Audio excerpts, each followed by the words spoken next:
இஸ்ரவேலை ஆசீர்வதிப்பதே கர்த்தருக்கு பிரியம். அவர் ஆசீர்வதிக்கணும்னு பிரியப்பட்டுட்டாருன்னா, நீங்க நல்லா கவனிச்சு பாருங்கன்னா 3 முறை நல்ல கவனிக்க, வேதம் சொல்லுகிறது 3 இடத்தில் இந்த பீலையாம் இந்த மோவாபின் ராஜாவின் வார்த்தை, இந்த பாலாக்கின் வார்த்தையை கேட்டு இஸ்ராயேல் ஜனங்களை சபிக்கும்படியாக எத்தனை பண்ணியவர். இப்ப அந்த வார்த்தை படிங்கய்யா.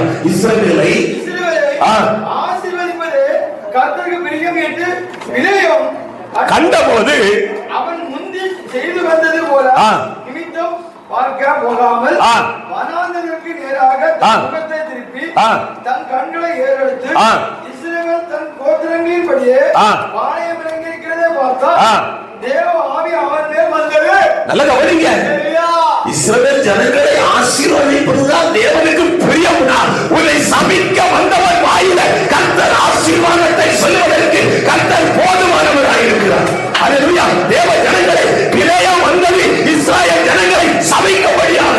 அந்த வேதம் சொல்லுகிறது இஸ்ரவேலை ஆசீர்வதிப்பது தேவனுக்கு பிரியமா இருந்ததுனால சபிக்கிறவன் வாயில தேவன் ஆசீர்வாதத்தை கொடுத்தார்.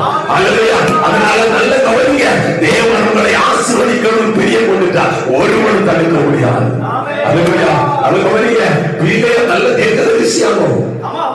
ஆனா எந்தைக்கு குறி சொல்வதற்குரிய கூலியை தன் கையில் வாங்கினாரோ அந்த முதல் அவன் குறி சொல்கிறவனாய் மாற்றப்பட்டான்.